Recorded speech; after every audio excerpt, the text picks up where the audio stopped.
나의 왕 하는 제목으로 말씀을 나누겠습니다. 지난 주일 오후 예배 말씀의 제목은 평화의 나라였습니다. 진짜 평화의 나라는 참 왕이 세워질 때에 도래한다고 말씀을 전했고, 그 왕은 하나님의 영으로 충만한 왕이었습니다. 이사야 11장입니다. 오늘은 두 번째 왕 시리즈로서 나의 왕 하는 제목으로 말씀을 나누겠습니다. 지상에 국가가 생긴 이후 제일 큰 범죄는 반역죄입니다. 고대 로마에서는 반역자들은 십자가에 못 박게 하여 처형하거나 명수의 밥이 되게 했습니다. 조선시대에는 사지를 찢어 죽이는 능지처참형을 당하고 삼족을 멸하였고, 중국에서는 구족까지 멸하는 처벌까지도 가해졌습니다. 인권과 생명을 최고 가치로 두는 현대 민주주의 사회에서도 내란죄나 국가 전복죄만큼은 어떤 벌보다도 엄한 최고형인 사회형이나 무기징역으로 다스립니다. 반역을 엄중하게 처벌하는 이유는 반역은 단순히 한 개인에게 해를 끼치는 것으로 끝나지 아니하고 사회의 기초가 되는 법질서와 국가의 근간을 송두리째 무너뜨리는 파괴 행위이기 때문입니다. 자, 9절 말씀을 보시면 하나님을 대적하는 자들을 향하여서 어떤 경고를 날리고 있습니까? 철장으로 깨뜨리며 질그릇같이 부수리라고 하셨습니다. 이 세상에 반란을 일으키는 자들이 받는 형벌과는 비교할 수 없는 완전하고 영원한 멸망을 예고하고 있습니다. 이러한 엄중한 경고에도 불구하고 인간의 역사는 하나님을 향한 반란의 역사였습니다. 아담과 하와가 하나님같이 되고자 하여 선악과를 먹은 것이 시작이었고, 바벨탑은 하늘의 하나님을 향한 대적의 대표적인 사건이었습니다. 하나님을 향한 반란은 지금도 계속 일어나고 있으며 시대마다 모양을 달리 할 뿐입니다. 하나님은 반란 세력을 멸하고 한 왕을 세워서 하나님의 나라를 건설하는 역사를 이끌어 가시는데, 이를 가리켜서 구원 역사, 줄여서 구속사라고 합니다. 이 구속사의 중심에는 하나님이 세우신 왕이 계십니다. 모든 성경의 중심에는 하나님이 세우신 왕이 계십니다. 그래서 이 사실을 깨닫고 성경을 보면 성경이 다르게 보입니다. 마태복음을 강해하면서 발견했던 것은 정말 모든 성경의 중심이 이 왕에게 전부 초점을 맞추고 있다 하는 사실을 확인하는 그런 시간이었고, 어제는 혼자서 밤에 기도하는데 내가 이런 왕을 선포하는 전령으로 살 수 있어서 너무 감사하다. 내 같은 죄인이 어떻게 왕을 매주마다 선포하는 이런 자리에 서게 되었을까? 한없는 하나님의 은혜다 하면서 감사를 드렸습니다.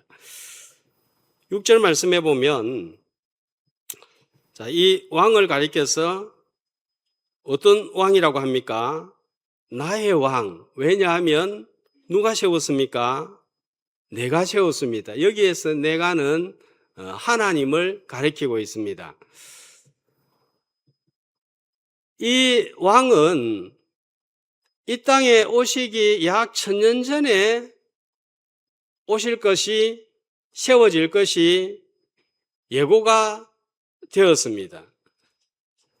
이스라엘의 왕을 세워 하나님이 원하시는 나라를 건설하고자 했지만 인간 왕은 모형은 될 수 있었지만 완전한 나라를 건설하지는 못했습니다. 통치자가 완전하지 못했기 때문입니다. 최고의 성군으로 알려진 다윗이 대표적입니다. 지금도 이스라엘 국기를 보면 자, 중앙에 뭐가 그려져 있는가 하면 다윗의 별입니다. 자, 별이 몇 개입니까? 하나, 둘, 셋, 넷, 다섯, 6개죠. 꼭지가 6개잖아요. 그죠? 근데 하나는 어디 있습니까? 7개의 별이라고 하거든요. 중앙에 있는 저거까지 합쳐서 7개의 별을 그려 넣어서 다윗을 저렇게 아직까지도 위대하게 여기지만 다윗은 흠이 많았던 왕이었습니다. 시편을 모세 오경을 따라서 5권으로 편집을 했는데 제1권은 1편부터 34편까지입니다. 근데 집에 가서 이제 한번 살펴보세요. 맨 위에 제목을 보면 다윗 이름이 1편과 2편, 10편과 33편을 제외하고는 전부 다 나옵니다. 그런데 10편은 9편과 연결이 되고 33편은 32편과 연결이 되고 2편은 나중에 말씀 살펴보겠지만 다윗이 기록한 것으로 볼 때 전부 다 다윗이 기록한 시편으로 보면 되겠습니다.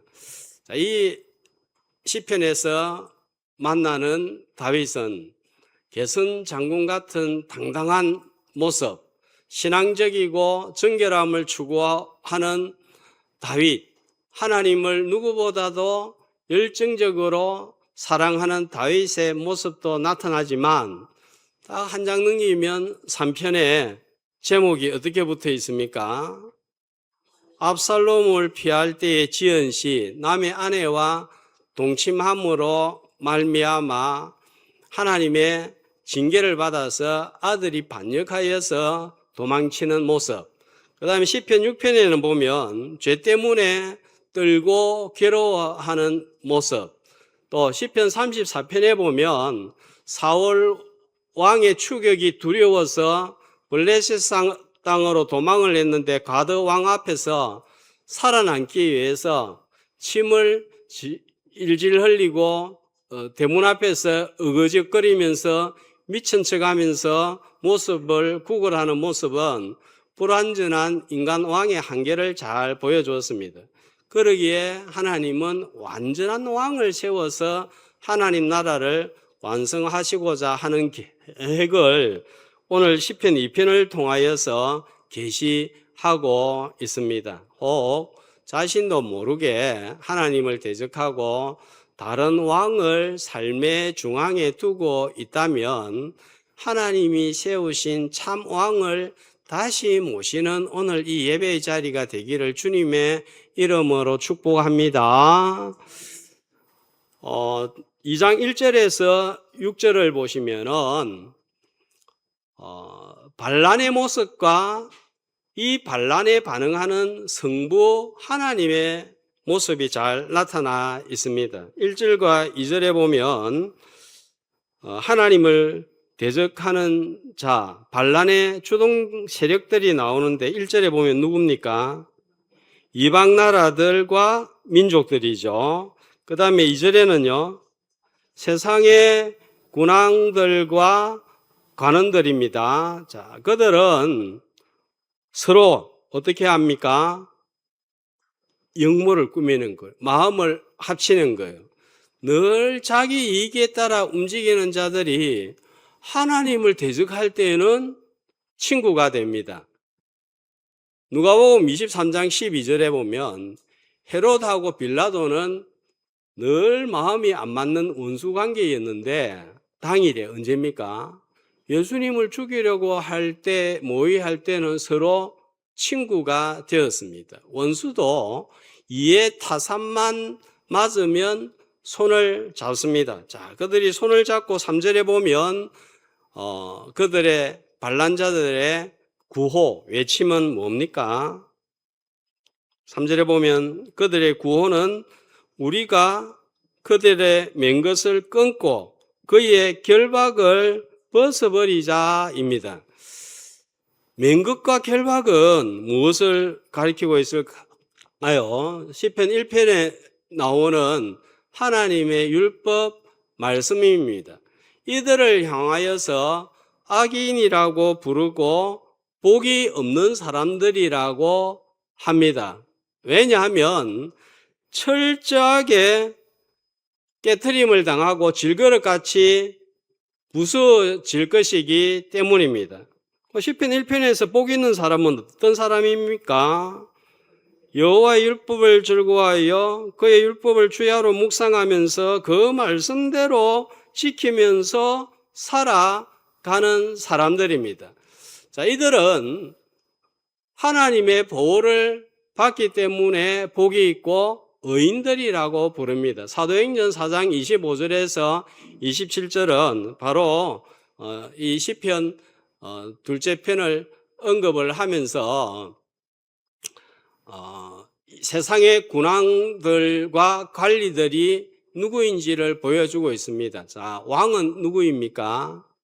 헤롯이 왕이고, 그 다음에 관리들 또 관원들은 총독 빌라도가 되겠습니다. 또 여기에 생략되어 있지만 지도층인 서기관, 바리새인, 제사장들도 포함이 되어 있습니다. 근데 또 보니까 이런 지도층뿐만 아니라 이방인과 유대인들이 합세해서 예수를 거슬러 하나님이 세우신 왕을 기름 부으신 자를 거슬러서 죽이고 또 고난당하는 일에 모의를 하고 동참을 하면서 하나님의 구원 계획을 대적을 했습니다. 자, 이런 인간들의 반란에 향한 하나님의 반응은 4절에 나와 있습니다. 자, 어떻게 나와 있죠?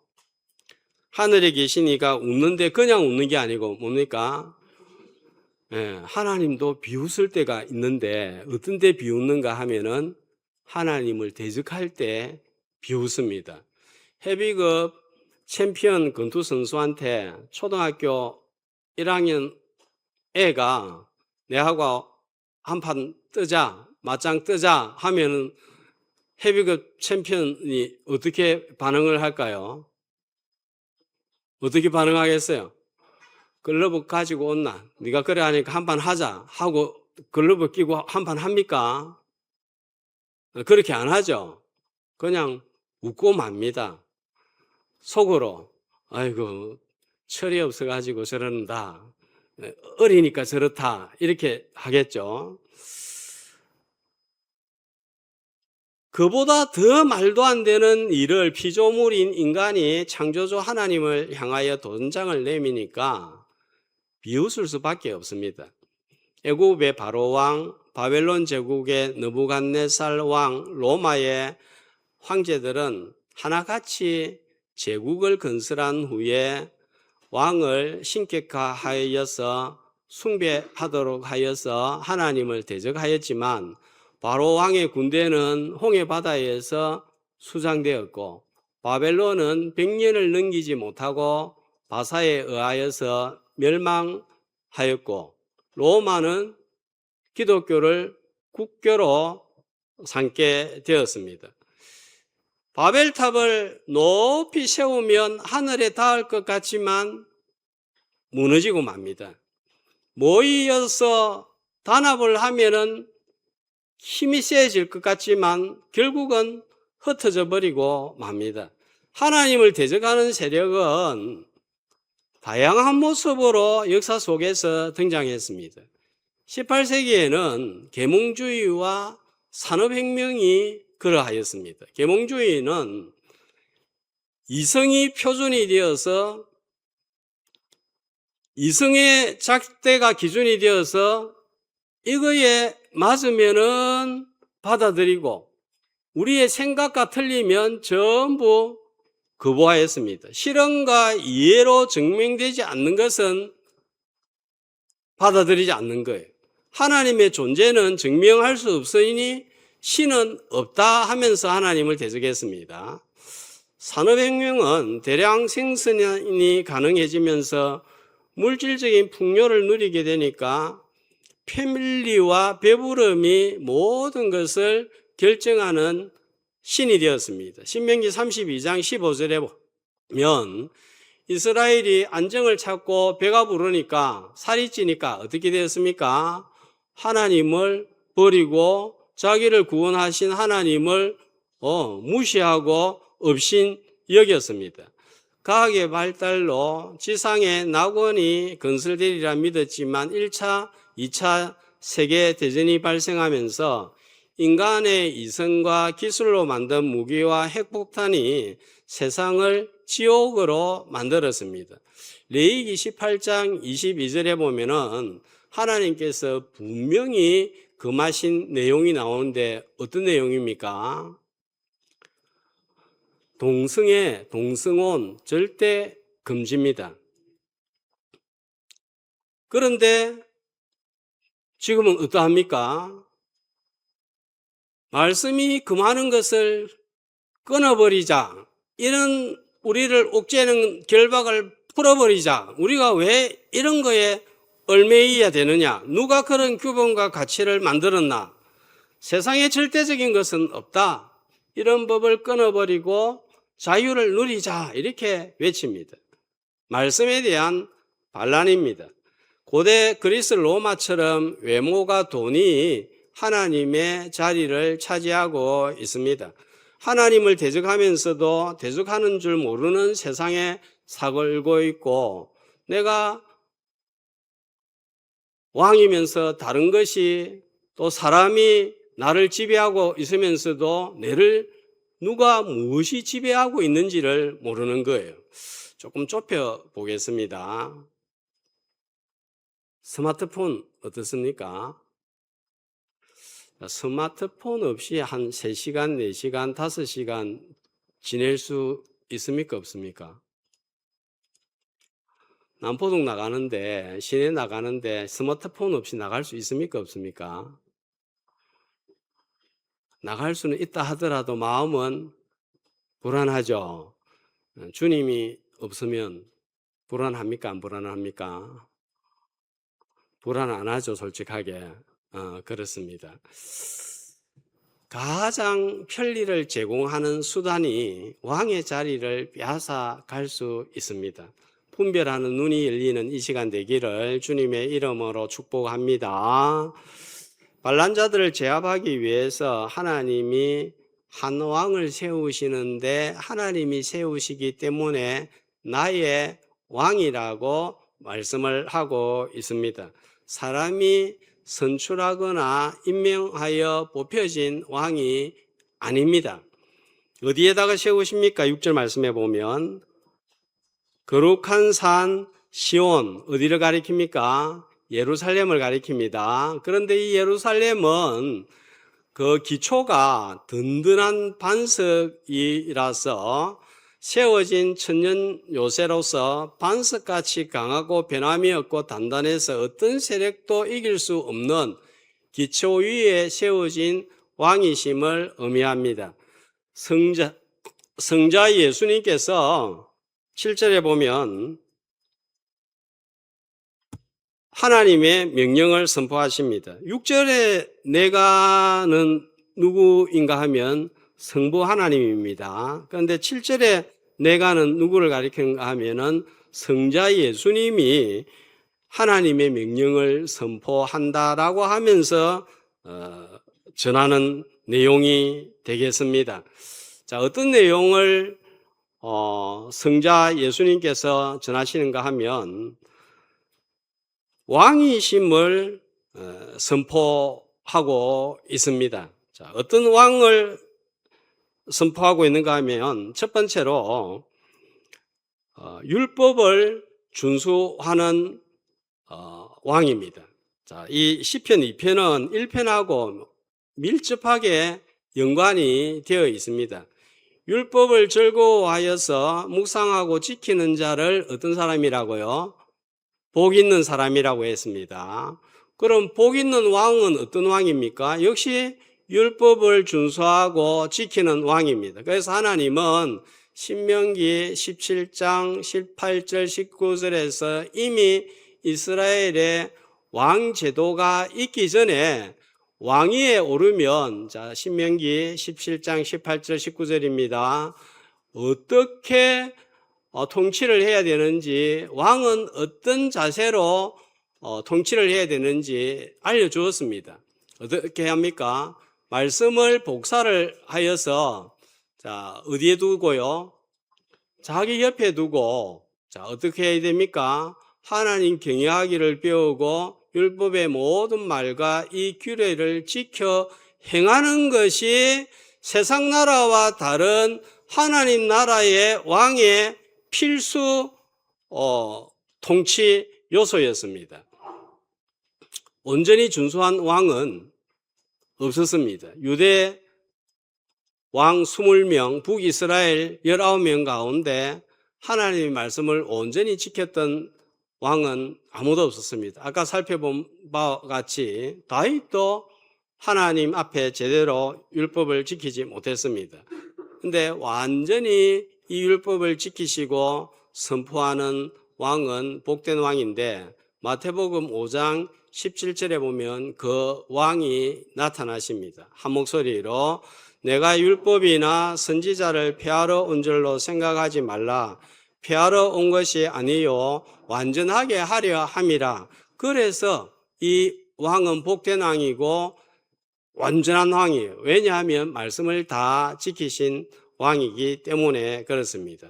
자, 둘째로 어떤 왕을 선포하는가 하면 7절 말씀해 보면 너는 내 아들이라 오늘 내가 너를 낳았도다 라고 말씀하고 있습니다. 하나님의 아들인 왕입니다. 예수님을 향하여 너는 내 사랑하는 아들이라고 하나님이 언제 신약에서 선포를 하셨습니까? 예수님이 세례를 받으실 때에 하늘 문이 열리고 마태복음 3장에 보면은 하늘로부터 음성이 나서 가로되 이는 내 사랑하는 아들이요 그렇게 전했습니다. 그걸 지금 미리 예고하고 있는 거예요. 또 변화산에 올라갔을 때 마태복음 17장에 보면 또 똑같은 말씀을 하십니다. 구름 속에서 이는 내 사랑하는 아들이요 이렇게 말씀을 하십니다.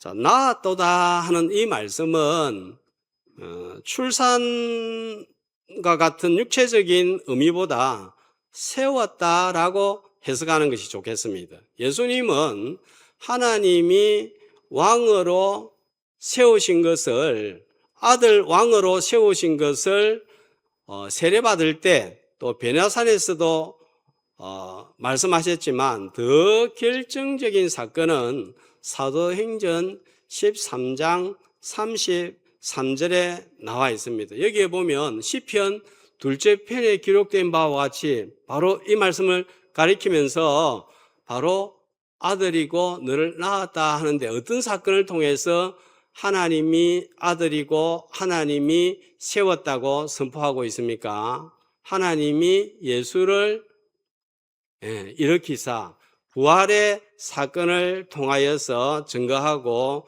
있는 것입니다.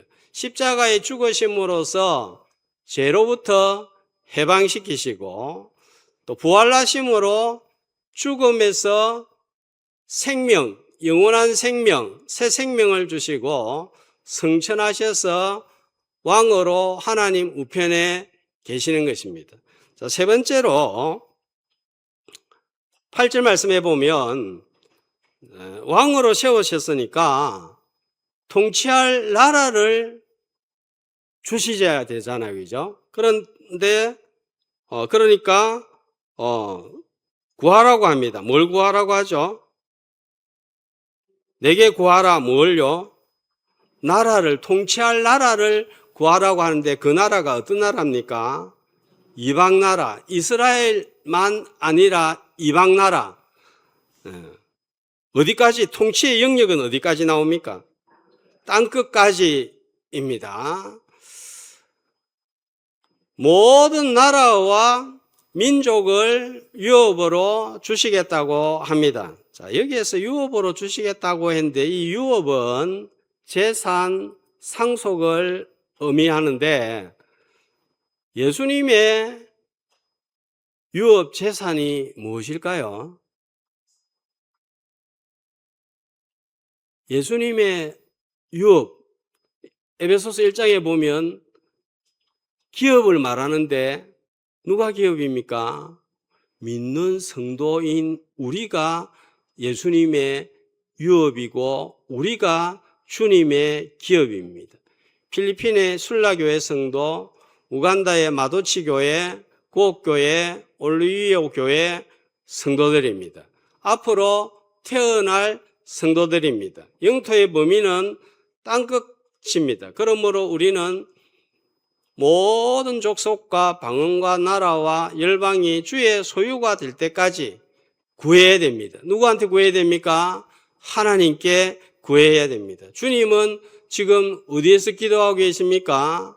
하늘 보좌 우편에서 기도하시고 우리는 땅에서 기도하는 것입니다. 그리하여서 온 열방과 민족과 족속과 백성이 주께 돌아온 것. 그래서 우리가 하는 일이 무엇입니까? 선교하는 일에 참여하는 것입니다. 가까이는 내 이웃, 가족을 위해서 기도해야 됩니다. 그 가운데 주님의 재산이, 유업이, 보물이 있기 때문입니다. 그래서 주기도문에서 어떻게 기도하라고 가르쳤습니까?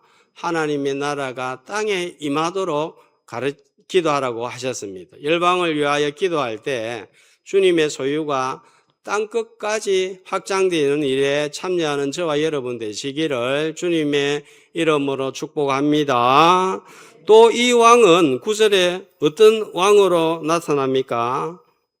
철장으로 깨뜨리고 질그릇같이 부순다 했습니다. 자, 이 철장, 둥근 새가 달린 몽둥이, 그것으로 질그릇을 내리친다고 상상을 해보면 좋겠습니다. 내리치면 어떻게 됩니까? 질그릇이 다시는 복구할 수 없는 산산조각이 나버리고 맙니다.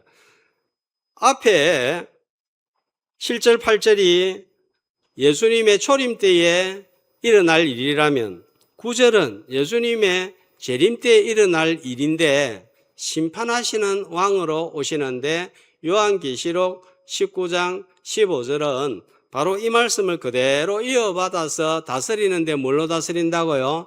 철장으로 다스리고 밟아버리는데 어떻게 밟습니까? 진노의 포도주 틀을 밟듯이 밟는다고 하십니다. 아직은 반란에서 돌이킬 기회가 있습니다. 철장으로 깨트림을 당하기 전, 질그릇같이 부서지기 전 반란에서 돌이키도록 우리는 전하고 권해서 사명 감당하는 교회와 성도가 되기를 축복합니다. 자, 이런 왕이시기 때문에 10절에서 12절까지 시편 기자의 권면이 나옵니다. 자, 이런 왕이기 때문에 10절, 그러므로, 자, 이 권면을 성령님의 음성으로 새겨들으면 좋겠습니다. 자, 어떤 권면이 처음에 나옵니까? 첫 번째로, 지혜를 얻으며 또요, 교훈을 받을지어다. 누구를 향하여서 지금 선포하고 있습니까? 군왕들, 세상의 재판가들 누굽니까? 하나님을 향한 반란자들입니다.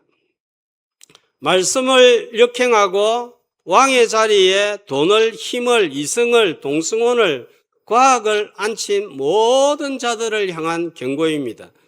더 좁게는 오늘 예배 자리에 앉아있는 우리를 향한 경고이기도 합니다. 하나님의 말씀을 삶의 억압과 결박으로 여기고 내 뜻대로 행하려고 하는 완악한 자입니다. 하나님께 묻지 않고 내가 스스로 왕이 되고 재판관이 되어서 판단하려고 하는 자입니다. 이런 반란자들에게 내리는 두 번째 군면이 있는데 태도를 말씀하고 있습니다. 11절입니다.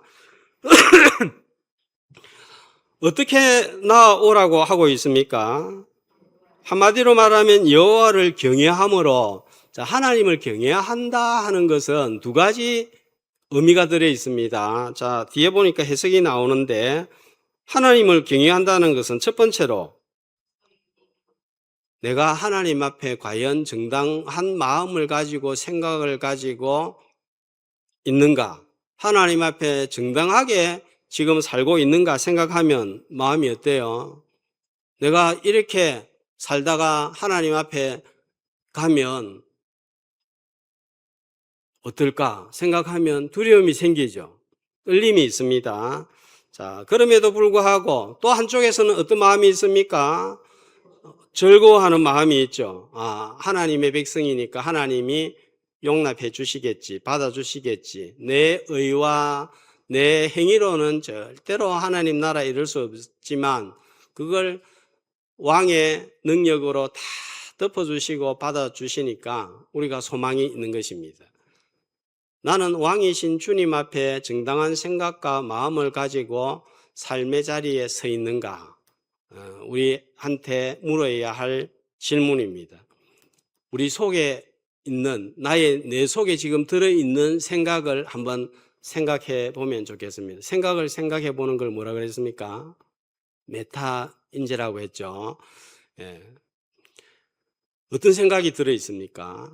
나쁜 생각, 아름다운 생각, 슬기로운 생각, 음란한 생각, 엉뚱한 생각, 깊은 생각, 얕은 생각, 차가운 생각, 뜨거운 생각, 자유로운 생각, 불안한 생각, 즐거운 생각, 온갖 생각들이 다 들어있는데 이 생각들의 배후가 누구이며 무엇입니까? 주 예수 그리스도 왕이 나의 생각과 마음과 자리를 지배하기를 주의 이름으로 축복합니다. 감정도 여러 가지가 있습니다. 슬프다, 답답하다, 우울하다, 화가 난다, 기쁘다, 외롭다, 불안하다, 걱정이 된다, 편안하다, 설렌다. 역시 이 감정의 배우는 누구이고 무엇입니까? 참왕 예수 그리스도가 통치하지 않으면 이상한 생각, 잔인한 생각, 세속적인 생각, 악한 생각으로 기울어집니다. 우울하고 분노하고 외롭고 불안하고 걱정스러운 마음에서 벗어나지 못합니다. 제사장은, 대제사장은 머리에 뭘 쓰세요? 저걸 뭐라 합니까? 머리에 쓰고 있는 두건이라면 안 됩니다. 예, 관이라고 합니다. 그죠? 왜 관을 씁니까? 내 신체의 가장 높은 머리 위에 하나님이 늘 계시기 때문에 하나님이 나의 왕이시고 주인입니다 하는 의미를 새기는 것입니다. 생각과 감정과 마음에 예수 그리스도를 왕으로 모시고 두려움에서 벗어나서 즐거움으로, 또 절망에서 벗어나서 소망으로 나오는 이 시간이 되기를 주의 이름으로 소망합니다. 자, 12절 말씀해 보면 이제 군면 세 번째, 하나님을 경외하기 위해서 요청하는 것이 뭡니까? 12절에 보면요, 그의 아들에게 입 맞추라. 고대 사회에서 입을 맞추는 것은 여러 의미가 있지만 두 가지만 살펴본다면 화해와 충성입니다. 하나님과 화목하기 위한 유일한 방법, 원수였던 인간이 반란자들이 하나님과 화해하는 유일한 방법은 하나님의 아들 왕 예수 그리스도를 통해서입니다. 과거에 어떤 자로 살아왔든지 어떤 부끄러운 과거가 있든지 지금 아들 왕 예수 그리스도에게 입맞추고 하나님과 화목하면 철장으로 깨뜨리지거나 부서뜨림을 당하지 않습니다. 아직은 노아 방주의 문이 열려 있습니다. 그러나 다치면 다시 열 자가 없습니다. 하나님의 화살이 반역자들을 향하여 지금 이미 실을 당겨놓은 상태입니다. 놓기만 하면 순식간에 땅에서 사라지고 맙니다. 지금 나온다면 누구도 내치지 않습니다. 그런즉 오늘이 구원의 날이고 오늘이 지금이 은혜의 날인 줄로 믿습니다. 자, 아들을 통해서 화목한 자는 이제 하나님과 원수가 되었다가 하나님의 백성이 되었다. 이것으로 끝나서는 안 되는 거예요.